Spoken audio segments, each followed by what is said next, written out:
Good afternoon, everyone. Well, the world we're living in now, isn't it an exciting world? Everybody coming together, everybody sharing. Yes, we could be negative and say we're stuck indoors and we can't get out and we can't buy this and we can't do that. But if we took all the negatives together and just built them up and then went for all the positives, my positives have changed. I go into my fridge now and I've got food in my fridge and I think, thank God for this food in my fridge. And yet I wouldn't have done that before now. So the disaster has made me more aware, much more aware of the joys that we've got, that the things that we took for granted for so long, we're not taking them for granted anymore. They're like a miracle. We've started again. When you think about it seriously, look at me here, talking to you there. What a miracle is that? That really, I'm not isolated, really, because that's what they've done with me, because of course I'm an older woman. So they've said you've got to stay indoors. But I'm not isolated because I've got a phone if I want to phone. I've got a computer if I want to use it, or I could use it properly.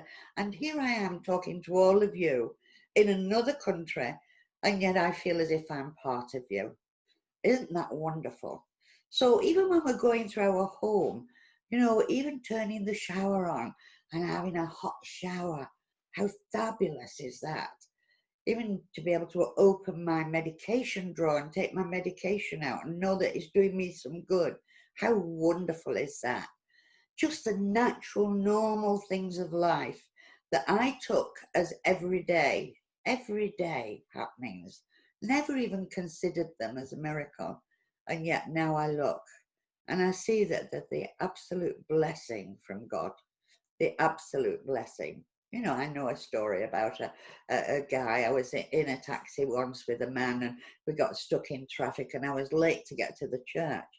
And this man didn't get ruffled. He wasn't in a stressful situation. I was getting stressed because I needed to be at the church. But he wasn't. He was quite happy. And I said to him, you're not bothered about this, are you? And he said, no. He said, we can't go anywhere. We have to stay here. How lucky are we that we're not in that accident, that we're here. We're not in that accident at all. How blessed are we? And I thought, yes, I'd never looked at it from that point of view. And I said, do you like being a taxi driver? He said, yes. He said, I've done many, many jobs in my lifetime. He said, and I could have made a lot of money by doing this and doing that, but I didn't find happiness there.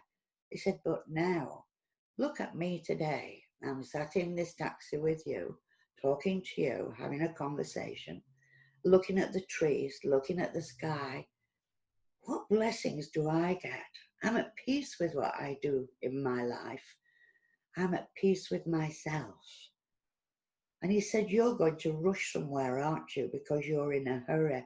And I said, yes. He said, well, I just hope that wherever you're rushing to, that it's where you want to be.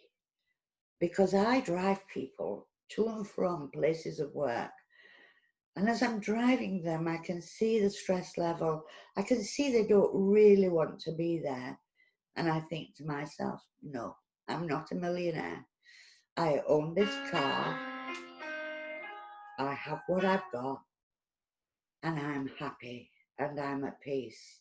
And I have got my blessings. I went into that church that day. And I thought to myself, I had the blessings of learning a wonderful wisdom lesson from an ordinary taxi driver. And here I am now with another blessing, being able to talk to the unseen world without worrying at all, just knowing that I'm in the right place at the right time. And I wonder if you can start to think like that, that you're in the right place at the right time. And who knows, as you're sat doing your prayers, sending out your healing, that goodness gracious me, you're receiving blessings as you give those blessings away. Thank you very much for listening to me. Have a wonderful life. But as you're going through your home, count your blessings. let them be the miracle of God.